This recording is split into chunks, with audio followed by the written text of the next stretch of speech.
All right, everyone, so we'll go ahead and get started. Welcome to our June webinar. And as you know, when you come into this session, you are muted, but you can feel free to unmute your lines at any time. We are also recording this session, and we'll be interacting through chat. So find the chat and chat to either everyone or all or just the panelists, whatever you're more comfortable with. We'll be doing polls along the way, but we'll start with our chapter president, Dr. Laura Ann. Go ahead and get us started. Sure. Good afternoon, everyone, and thank you for coming. I am Dr. Laura Ann Migliori, president of the Southwest Florida chapter, and I'm very happy that you're here. I'm excited about today's webinar. We're going to be hearing about intercultural strategies and that communication, which is so essential when it comes to really trying to understand different perspectives. You know, there's that need to be willing to listen, but then also communicate and actually come to a place of understanding. And, you know, that has a place in the workplace. It has a place in our society. We see it now playing out. So I'm really excited about today's webinar with Betsy Barber, who's going to be presenting. And so I'm just appreciate you coming, those who are with us live and those who are going to be listening to this, the recorded version. Our vision here at the Southwest Florida chapter is that we create a Southwest Florida community that works better together. And we do that by empowering our members to operate at their full potential in developing workplace talent. And that's using the ATD capability model, which is a really powerful model. And so some things that we are doing in this global pandemic, we are looking to serve you, our members, and new potential members with one-on-one support, resources, and assistance. Our website here is listed on the slide. It's ATDSWFL.org. We have monthly events, and everything is virtual right now until it's been deemed to resume in-person events, which we hope to do very soon.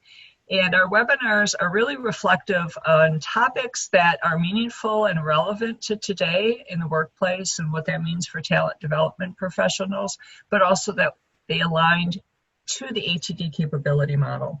And so we do have some virtual one-on-ones. So if you would like to meet with one of the board members or one of our ATD members, we have some opportunities to have virtual meetings where you can talk about career issues, tune-up, a resume review, coaching, project management, whatever it is. This is a, you know, we really seek to build a community where we can be professional and build meaningful relationships so that we can all grow together.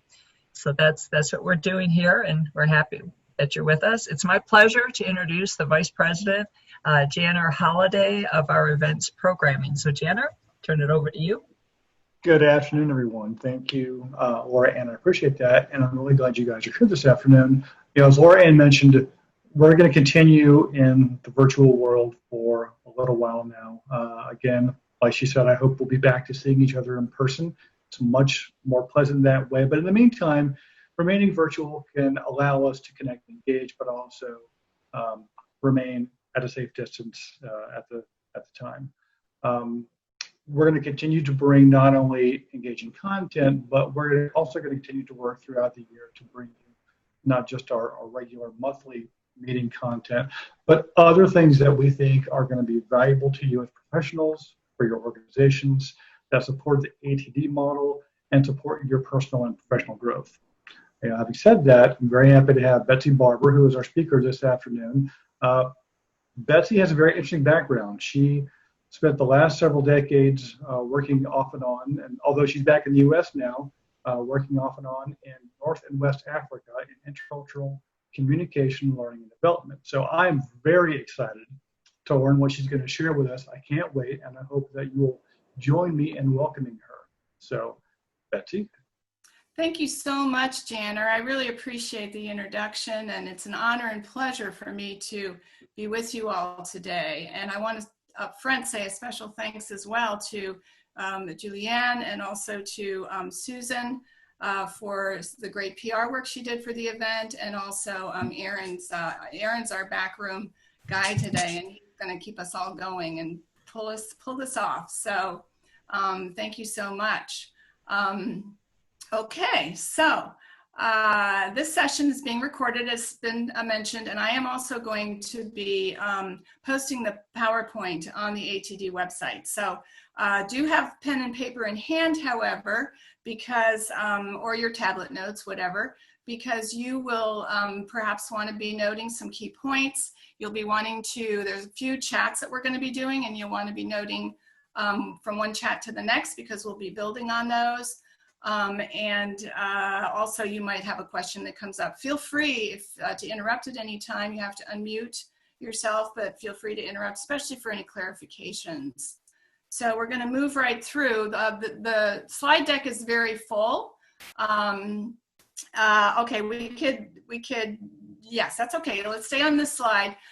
You are about to experience a real life cross-cultural learning moment, which we'll be exploring together. So that said, let's get started.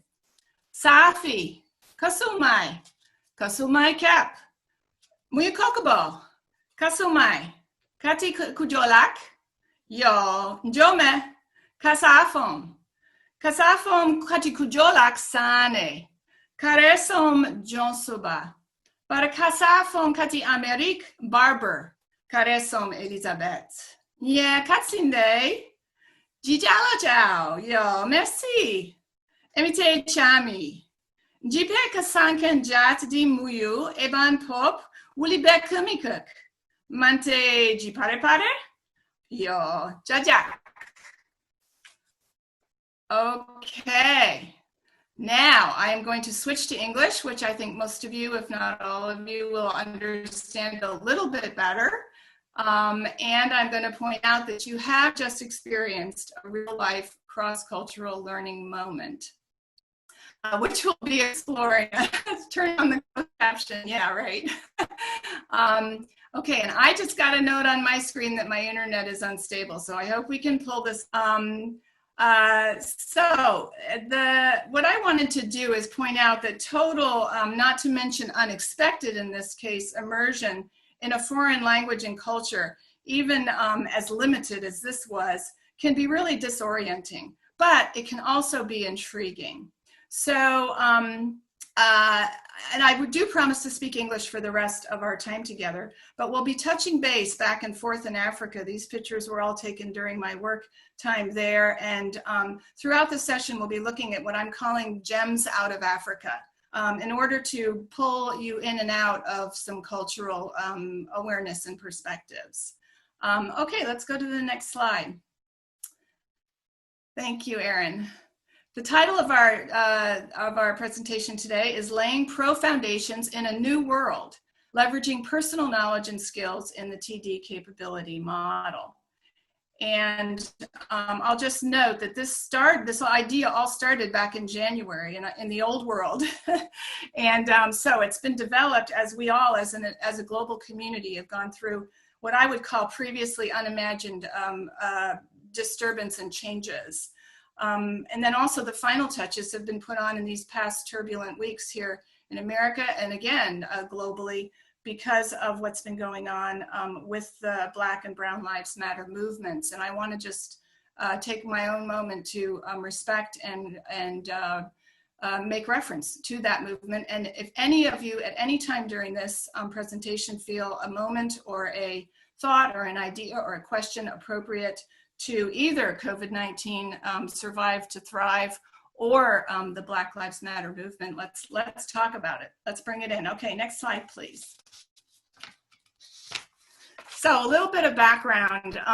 Apparently since 1978, ATD's been developing competency models. I'm a relatively new kid on the block, but there have been lots of different models. However, the new framework is pointing out that competency is out and capability is in. So we're going to look at that really closely.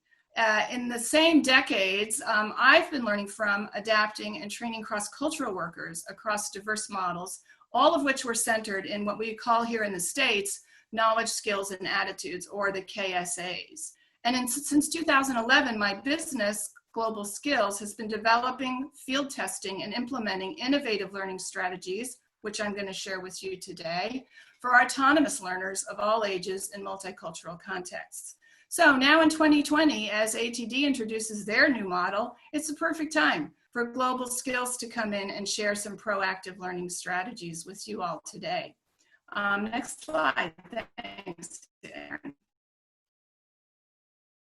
So our session objectives are twofold. We're going to be looking at the ATD capability model, exploring one domain in depth while keeping all three in mind. And the domain we're going to be exploring is building personal capability, personal skills. There'll be knowledge points included in that. And we're also going to be making reference a little later as resources to the other two domains. So next slide, please. And the session objectives, as far as laying pro foundations goes, we're going to be exploring our own personal and professional profile, emphasizing the fact that today we're all learners. And whoever listens to this, I want to really encourage you to get into the mindset that you are a learner. I know in most of our roles, in many of our roles, we are often looked to as either the expert or the consultant or the administrator or whoever. But at the same time, we can all be learners, and that's what we're focusing on for ourselves today. We're going to be then engaging through experiencing some autonomous and collaborative strategy work and focusing on what I call the PROs, profile, process, and program. And we're going to be doing this individually. You're going to be thinking and taking some notes yourselves for your own work, and you're also going to be working together through the chat. We're not going to be using the Q&A. We're just going to be using the chat. And then also empowering ourselves, first of all, and then our 21st century workforce with an increasing familiarity with the model, with increased cross-cultural awareness in diverse contexts, and also by creating some next step personal plans. And as I just mentioned, throughout, we're going to be making reference, and definitely if you've got things on your mind or things come to your mind you'd like to talk about, either about COVID or the Black Lives Matter movement, please feel free. All right, let's go to the next slide. So aligning our session objectives, we've got basically the two tools, the ATD capability model and the proactive learning strategies from Global Skills. Both are working with professional, actually the ATD model is working with TD professionals. The proactive learning strategies were developed for a broader audience, but certainly they are applicable and their goal there would be to the effective cross-cultural communicators and global community builders. And both are dealing with the knowledge and skills, and I add to that also the attitudes, which I think are incorporated very nicely into the ATD model as well. All right, so let's go to our first poll. Next slide, please. Thank you. All right, so we have a poll here. The first question is, what do you know about the ATD capability model content and or the tools? So if you can go ahead and pitch in and give your poll answer there. We have asked this question, I think, in just about every session since the beginning of the year. So we have different people that are participating there and pitching in. Okay, a good kind of spread of our results, a very even spread. Okay, and it's interesting, yeah, okay, good. Thank you so much. Another second for anybody else? Okay, I think, whoops, have we gone to the second poll already? All right. Let's go down then to the second poll. This is just the results. This is just the results of the first poll. So if you wanted to talk about it. Okay, thanks. So yeah, I think it's interesting that people are at these various different levels, explored, using, interested. You'll learn more about it today, so you'll kind of see where places where you can jump in. I think it's interesting nobody chose our organization already uses a different model. It's probably actually true. Organizations do use a different model, but that doesn't mean you can't engage with the capability model because it's a very broad, very well-developed model. And certainly you can cull things from that if your organization has a different model. Okay, Erin, let's go to the second question then.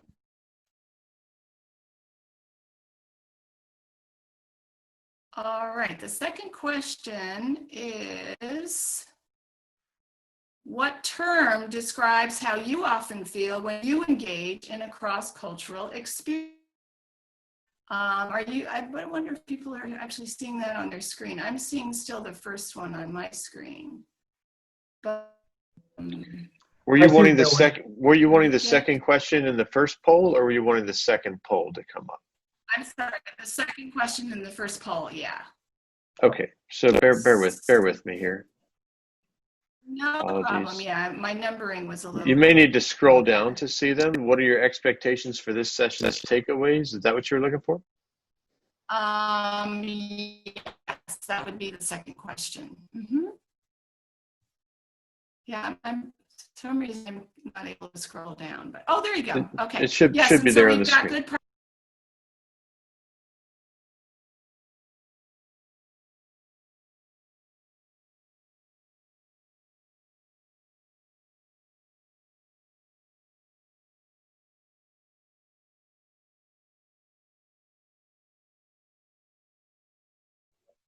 And Betsy, it appears you are muted somehow.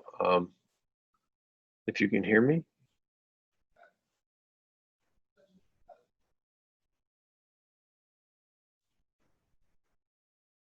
All right, there we go.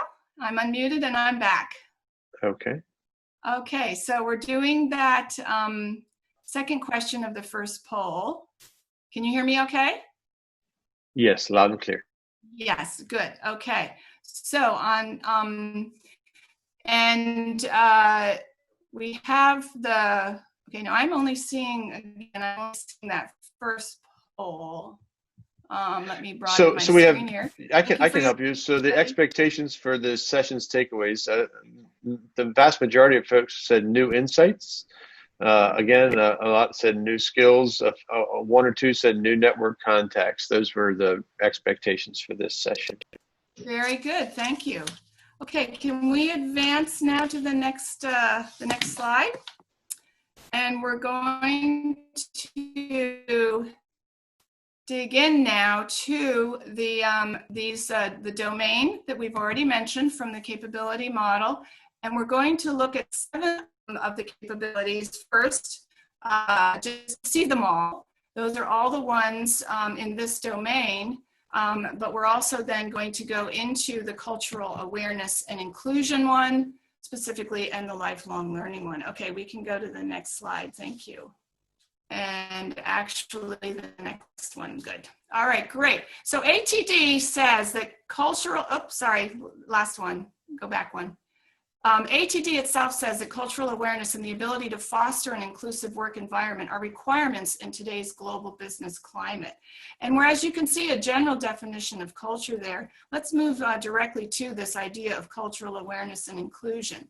Because ATD finds it important, and I think we should all take note of this, that cultural awareness and inclusion involve conveying respect for different perspectives, backgrounds, customs, abilities, and behavior norms. And also ensuring that all employees are respected and also are involved by leveraging their capabilities, insights, and ideas. And when we talk about this leveraging, I want to state the term mutual beneficiality and equity, 2 terms, because those are going to be referred to throughout our time together, and they're very important in cultural awareness and inclusion considerations. A third one, which you might be interested at some point to look into, is called intercultural communicative competence, or ICC. And that's basically where I've spent my career working with cross-cultural communications, international. So let's go to the next slide, please, Erin. And we have our first chat. Now our chat topics, for each one, we're going to have an African gem, and then we're going to have a little chat. And so you can get ready. You can answer us. You can unmute if you want to, or you can type it in the chat box, and Erin's going to facilitate reading those. So, but first I want to just talk for a second about African beads and how they kind of fit in here, because they reflect the continent's vast diversity of cultures. You might notice I'm wearing a few of my beads today. There's something that's really you see this throughout Africa, and they reflect the diversity of culture, of people groups and homelands and histories. They began with a very dark history. back with the trade beads, which actually came from Venice in Italy, most of them, and were brought to Africa and used in the slave trade.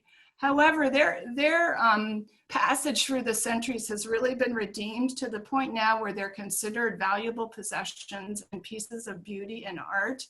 And if we want to extend that into culture for you guys, let's name one cross-cultural bead in your own daily work context, okay? In other words, maybe you've got an international partner that you are interested in getting to know better, or you've got some considerations among your colleagues and employees. Name one bead in your daily work context. If you'd like to unmute, would anybody like to say something, or do you want to just type it in there? So far, we've got generational wisdom as one. Oh, I love that. Perfect, and very valued in many cultures around the world. And diversity among students, age diversity, race diversity, and life experiences diversity. Great, thank you so much. That's a great one too.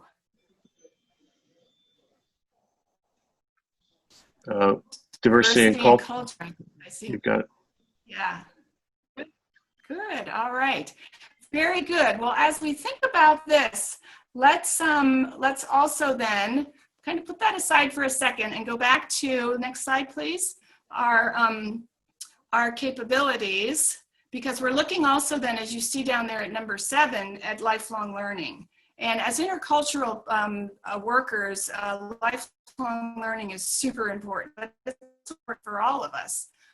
So let's go to the next slide. And as I emphasized when we first began, we are all learners, okay? So let's look at some proactive principles here from some of the training that I do. To be an engaged, proactive learner and then a trainer, I must take appropriate responsibilities for all aspects of my learning and the training I offer. And I also must identify needs and set my goals and set and pursue my goals based on those needs, okay? Not always letting someone else dictate where I'm headed. And the third one is I must plan and implement and evaluate and share learning activities and experiences through strategically designed and well-documented programs. So those are some of the basics of our principles for proactive learning. Next slide, please. We're back to our beads, and if we look at the African beads, they're kind of like learning strategies. They come in a seemingly infinite array of shapes and sizes and colors, and they're so beautiful when they're either worn or displayed in some way. So let's think for a minute as we look at ourselves as learners. What's a learning experience memory that you cherish, either a recent one or one from your earlier years? Do you have one that you'd like? Does anybody have one they'd like to share to unmute themselves, or would you like to type it in the chat box?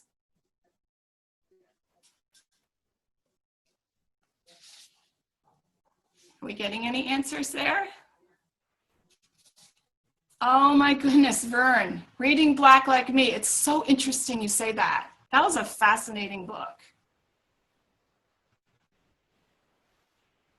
And it really, I read that when I was in high school, I think. And it's about a gentleman who I believe dyed his skin so that he could get into understanding about what it was like being Black.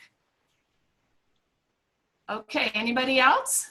I think I've lost Aaron for some reason, but okay. Well, I'm here. Yep, we just had another one. You see it there. Yeah, my family and I built our own home, and I was 14, and we all learned almost every aspect. What a wonderful learning experience. That's great. Thank you so much for sharing that.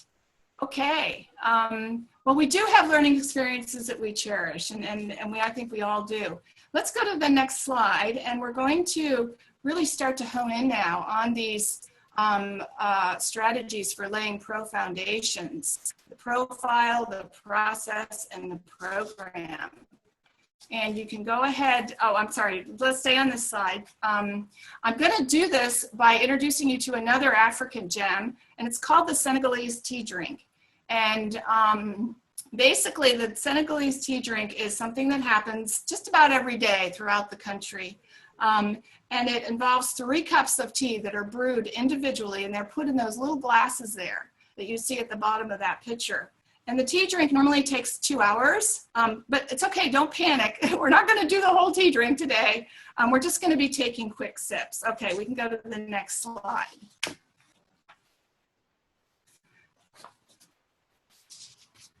So for the proactive learning strategies, we're going to look at these, and we've got the profile is I engage, first of all, okay?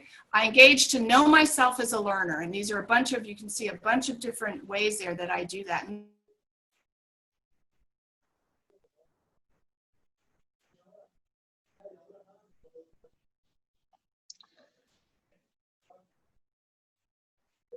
Betsy, we've again lost audio. I'm not sure if it's...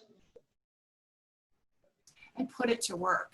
And then we have the process, and that means I establish taking full responsibility to master these KSAs that we'll be talking about.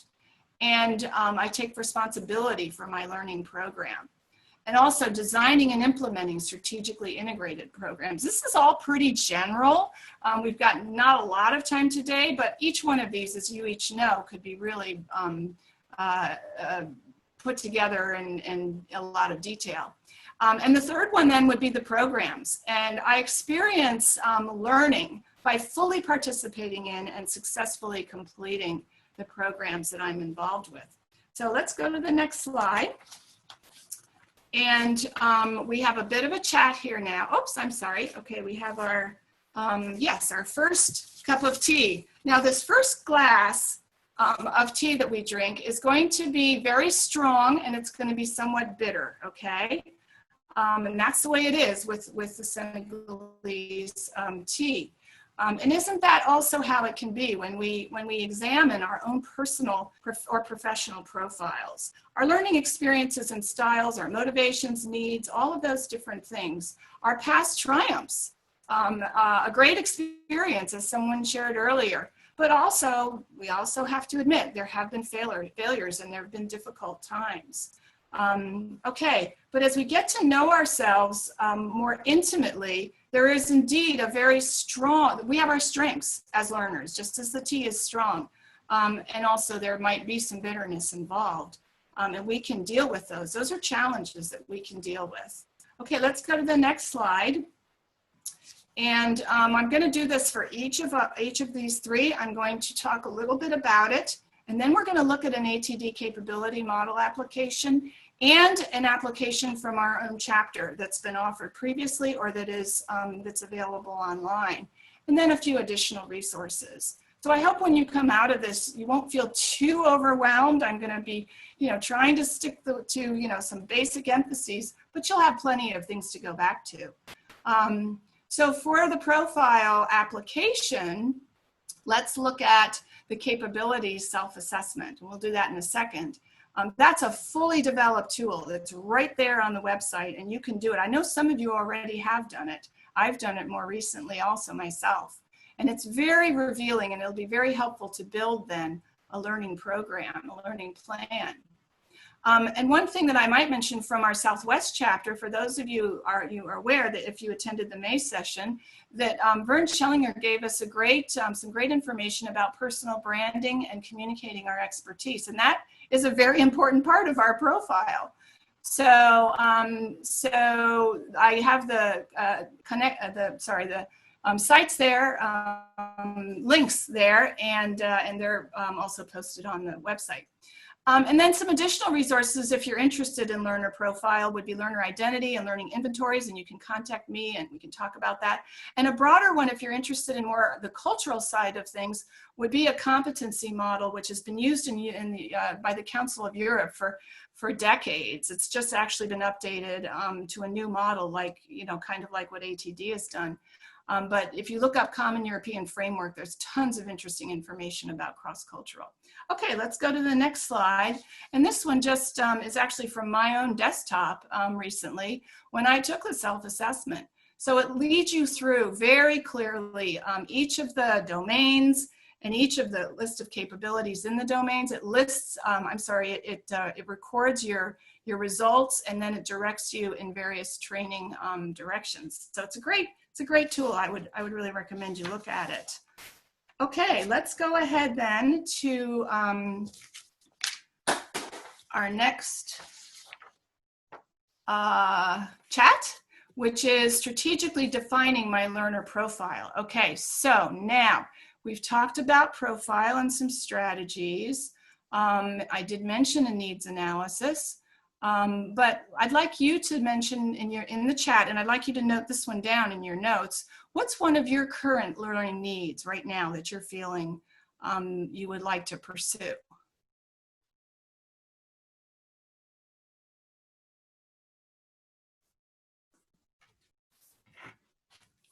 And we've got maybe some answers coming in. Okay. Yep, we do. It's interesting. The first one was motivations. That picture is of me, and that was my motivation for learning the language as I was working with the ladies in the village where we lived.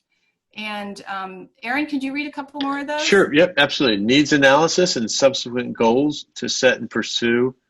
Another is email marketing capability. More graphic learning for learning and development work, data science. There's a lot of answers here. Someone said virtual learning is still a challenge, and tools to help me deal with resistance and negativity in the workplace.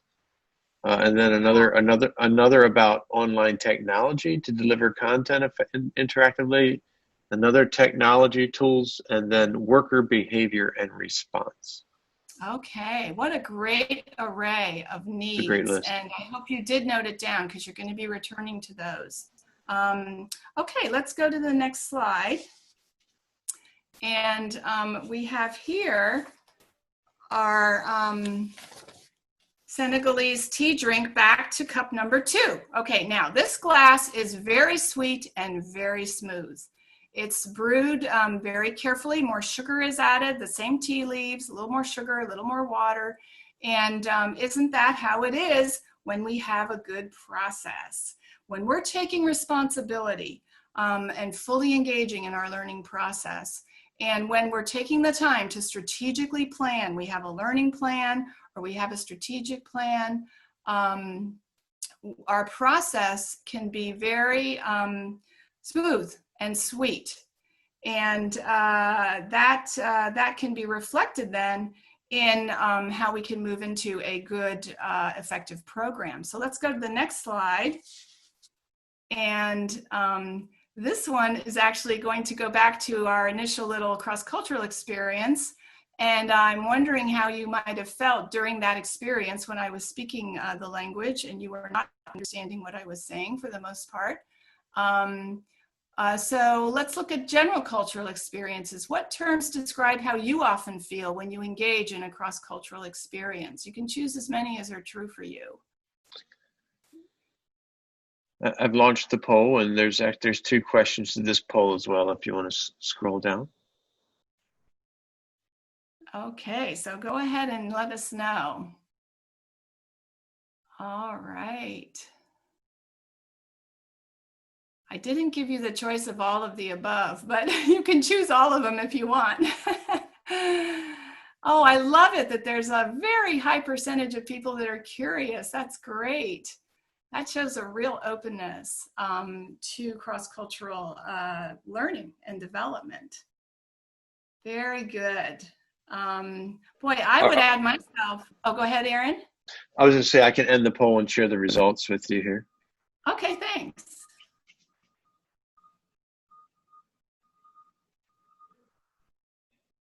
And people see then the results on the screen there on your screen.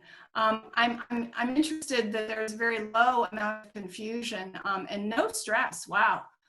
Boy, I got to tell you, I would have gone into both of those, and I actually would have added in all of them. You just never know when you get into a cross-cultural experience. But I hope you enjoyed the little one that I shared with you today. And let's go now to the second question in that poll, which is how often does your TD work, your talent development work, involve diversity and cross-cultural training of any kind? It doesn't have to be the kind that we're focusing on here today, but any kind. So let's give us your results there. And do you see them there? Very good. Yeah, we can stop and share the results. That would be fine. Yep. So if there's 38% are either always or often. So actually, the majority always or often. We do have a couple, one that says occasionally and one that says rarely, if ever, they involve diversity and cross-cultural training in their talent development work. Okay, well, that's a good view of where we're at as a group. And we can go now to the next slide, please, which is our process, right? Okay, so let's go into now some of the specifics about our learning strategy as process. We've already mentioned that we take full responsibility for mastering our KAs, and we design and implement strategically integrated programs. And then we will individually collect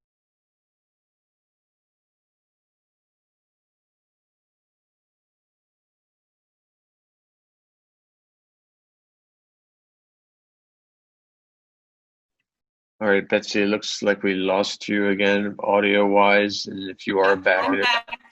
Okay. Sorry, welcome to Central Florida, folks, and the internet. Anyway, yeah, so, this might sound familiar, and it is familiar because this was also stated in our objectives up when we started, because that was going to be the process for this session.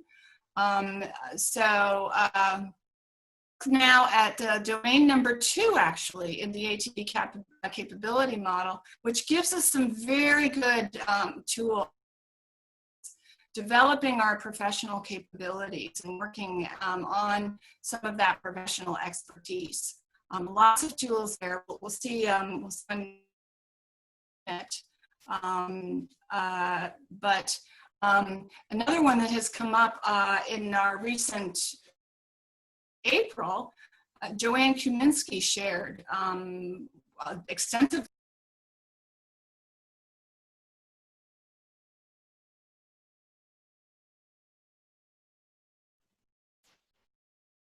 aligning your own business process with on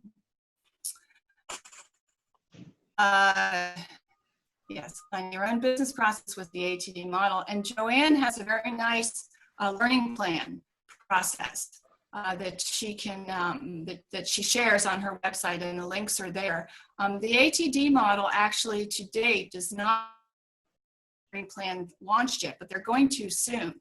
And that'll feed, of course, right from your assessment into the learning plan. But in the meantime, if you want to get started, if that's one of your current needs, you can check out Joanne's resources. And then there would be other online strategic planning and documentation apps and templates and process models. And I would just encourage you, if you're using process models, to look carefully if they're cross-culturally appropriate and if they incorporate goals that target mutual beneficiality.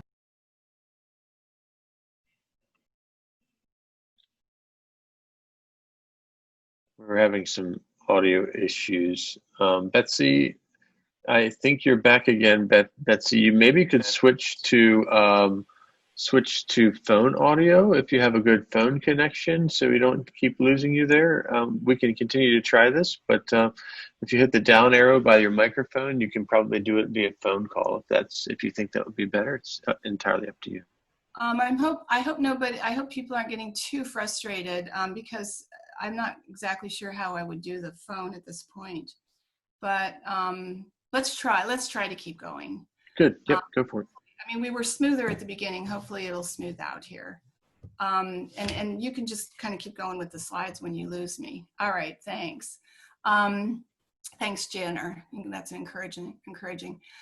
Okay, so as we look at strategically integrating our process, I want to just make a note about another African gem, because what you notice is that in Africa, you've got prominent geographical and natural features of the landscape. For instance, the sand patterns. This picture was taken flying over the Sahara Desert. And you've got these amazing patterns and intricate designs. And you find them then replicated by people locally in their homes, in their clothing, even in their baskets. So what we see here is a picture of a hut that has an actual basket as the ceiling. And as you can see, there's those intricate patterns. And what I'd like to do then is to tie this into your own favorite go-to learning strategy that's going to help you bring your need as expressed in your profile into your process. So what would be one learning strategy that you think that could help you begin to meet that need? It might be goal setting or strategic planning design, journaling. What do you think? Let's get some involvement from the chat there.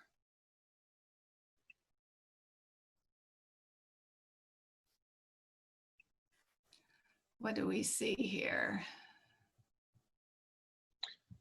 Still typing. Still typing. Okay. Here we go. Here's a couple. I like to gather information before moving to decisions, which leads to understanding the goal and then plan. Take a class and apply learning immediately. And then someone else said goal setting. Great. It's very quiet, but you're going to have to participate verbally. I'm going to encourage you to in a few minutes, so get ready. Because what we're going to do is we're going to move to our third and final cup of tea. And the next slide, please. Okay, so the third glass of tea is the one that we linger together over, and we're going to use this for the next, actually through our Q&A sessions for the rest of the session. So the third glass is a very special one because the first two we're kind of getting settled. People are coming and going. The kids are crying. You know, the whole thing is happening. We're all sitting outside on a mat in the shade in the afternoon or in the evening. But by the third cup, everybody's kind of settled down and we're settled into our conversation and we're discussing things, or we're talking about what happened during the day, or we're arguing about things that need to be decided. And enjoying the company. And I think that all is a very apt image of how a well-designed and well-executed program can work. And it can result then in this idea that everybody who's there will benefit. Everybody brings something to the table and everybody takes something away. And also equitable access where everybody's invited. When you have a Senegalese tea drink, and somebody shows up, if it's a guest, if it's a salesman, if it's whoever, that person is invited to sit down and participate. So I want you to take all of those ideas and thoughts, and let's go to the next two poll questions. Thank you, Erin. So we have now, for learner programs, I want to know how you're feeling. And I would really like, well, we'll do the poll first and then we'll go into the chat. So how are you feeling about moving from cataclysm, which we've all experienced recently, to innovation? And look at those choices. Excited about system change opportunities? Feeling like you want to return to normal because you already had a good system going? Or still trying to figure out what's going on? Or maybe it's all of the above. What do you think? Our results are coming in. I'll give you another minute to look it over. Okay.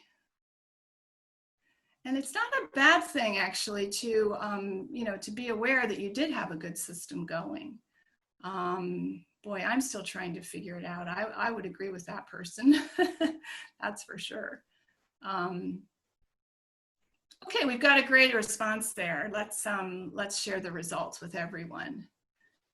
And we've got 60% for our excited about system change opportunities. I'm 100% there with you all on that. I call it the silver linings, and I've been developing some writings and some training actually on the idea of grasping those silver linings. It's been a very tough time for all of us, and we won't minimize that, and we're not through it yet. But there are so many opportunities in these moments. So let's go then to the second question, which is really where we're going to linger like in our third cup of tea. And it looks like, again, we have a pretty good response there. So let's share those results, Aaron. Thank you. Yep. So 60% next step plan, take advantage of the capability model training and resources. And then the next largest response is apply insights gained here to their own organization, and also a couple selections on the first two as well. Okay, very good. Thank you so much. All right, so we've got a few more minutes here, and this is going to go also kind of into our Q&A. So this will be really the last part of our sharing. And as we look at programs, as I said, we experience learning by fully participating in and successfully completing programs. And the application model there would be the third domain, which is impacting organization capability. And I wouldn't recommend you start there. If you're one of those that wants to explore the model, I'd recommend you start probably with the self-assessment and doing some of those earlier things, establishing your process. It's very hard if you jump in at program development. Those of you that have taken a new role and been asked to redesign something know that. But build up to it and certainly explore some of those tools. And a local resource we have would be something actually that has just been posted on Joanne's website. I'm focusing here on Joanne because I had a great conversation with her the other day, and I don't think she's here today. She wasn't able to join us. But I think, again, a lot of what her organization does is build on what the ATD model is doing. Great complementary material there. So, okay. So with that said, let's go to, this is some of the resources. I was amazed at, I have been amazed as long as I've been a member at all the great stuff that comes through my email, and also the tools and articles. They've got books, they've got research papers, depends what you're interested in. They've got courses you can take, and they've also got various, like, they call them insights in the little memo pad there, little short papers. So all of that is available, and I would encourage you to dig into it. And now to finish up, we want to talk, if some of you would like, we've got about 10 minutes left, I think. And I'd love for some of you to actually dig in now. And as we strategically implement our program design, I will first ask the question, and then as you consider it, I'll just give you a real quick gem. What might your next step be? Meeting your express need, which would be in your profile, using a strategically integrated strategy, which is your process, which will move you beyond surviving to thriving in your programs. So as you're thinking about that, Erin's going to facilitate participating verbally, and I'll just talk for a second about this picture of the baobab tree, because I would be remiss in any of my training not to include one of the very favorite things throughout Africa where they grow is this wonderful tree. You've probably seen pictures of it. It's very unique. Mythology says that it was planted upside down, and that's why the roots are in the air. That's a baobab tree in dry season. In rainy season, it has great leaves. But it's called the tree of life because it provides so much for the villagers. And they use the bread, which is called monkey bread, because the monkeys eat it, but the people also enjoy making it into flour. They sift it and they cook it and bake it. They make it into a drink. They use the different parts of the trunk and the vines that grow on the tree as ropes, all different uses. And in a way, that's what I want for you as you walk away from this session. I want you to have kind of a group of tools coming from this idea that you're a learner, and if you can be a pro learner, if you can follow these basic strategies, that you'll be more effective in the work that you want to be doing. So I think at this point, what we're going to do is just ask people to pitch in. Yeah. Let's see, what do we have here? Hey, Betsy, this is Joanne, if I can jump in. Absolutely. Yes. First of all, thank you very much for acknowledging some of those resources, because we did have very nice conversation around them. And I'm kind of incognito here today, I think, because I didn't put my picture up. But what I want to say in terms of like this process, with the profile process and programs that you mentioned, for many of us who have had, the situation where if we're independent in what we're doing, whether it be speaking, training, consulting, whatever that might be, we were really thrown into these situations without having the benefit of an organization behind us, because so many of us had all of our dates and everything removed from the calendar, which took us to zero, totally zero. And so as I went through your exercise here today, my expressed need had to do with email marketing, because I am needing to reach customers and potential customers in new ways, because I'm not interacting the same with them. And my process really is to gather information so I have a lot of understanding about things that I don't know. And that's a good example of one of those. And then in terms of surviving, these cataclysmic changes that we've all been through, I am having to create new content and new material to, again, reach my audience in new ways, specifically with the virtual platform, which we're all becoming quite experienced in. And so I do appreciate the process that you took us through today for us to really think through that. I think it's very helpful. There is the difference, I think, for those who are still in organizations and those who are more independent in terms of the way that they have to approach their priorities and things that they're working on. So thank you. Well, thank you for that. And that's so true, Julianne. And I myself, when I first started my career, I was thrown in, so to speak, because I was working with a language that was not written down, and my job was to write it down. Well, first of all, my job was to learn it, and then my job was to write it down. And I got to tell you, learning a language when there's no writing and there's no written books, just speaking with people and living among the people. So basically, when you're thrown in like that, it's really helpful to develop really quickly a good process.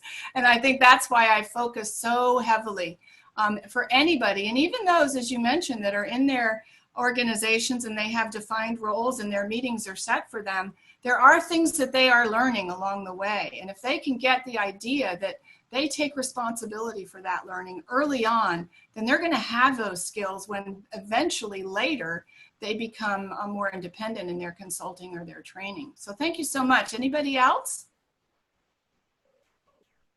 Julianne now wrote a comment in the chat that we can share. No one else has raised their hand. Actually, Nicole has. So let me unmute Nicole and let her. Hello, ahead, Betsy. Nicole. So first of all, great presentation. You opened my eyes to a lot of stuff. And I guess the only question that I would have is if you're trying to pivot now to include a lot of the ATD model and what you talked about, do you have a suggestion maybe or a strategy that you know of maybe amongst the ATD members or maybe yourself to start looking at your content to see how you can start now incorporating these new model? Yeah, if you're doing this for yourself, Nicole, or for others, for learners, would you say? For others, mostly through the Guest First training program that you're familiar with. Yes, yeah. I am familiar with that, yes. And I think a very good way to start there would be to identify one need of your program. So that would be the profile. You can kind of translate this into a profile of a program rather than an individual. And then you can take that and go through and develop the process as you do so well in the work that you do with the Guest First program, but then also incorporating, looking into those specific domains. It doesn't take long to just review the overview of the ATD model and the domains and the capabilities, and I think it'll be pretty clear if you've got your need established, which ones are going to speak to you. And then if you go into those, you have this wealth of tools and you can just pick and choose at that point. I hope it doesn't get too overwhelming. That's the only thing. If you follow this 3-step, it should not be overwhelming, because you shouldn't, you shouldn't go to the second step until you're done with the first step. Okay, thank you so much. I'm excited to start doing that now while we have this downtime. So thank you so much. You're welcome. So we can pretty much end there, I think. There is a resource slide. We're actually out of time. So look at those last few slides, and we can, this is just a repetition of our objectives. And then we have a short resource list, the next slide. And then the final slide, again, is just a moment for me to say thank you so much for welcoming me so warmly. And know that I'm here to serve you as a community, as individuals with global skills, strategies, and kits for integrated lifelong learning. Thank you so much. Very happy to have you. Thank you. Thank you. Thank you. Thank you very much, Betsy.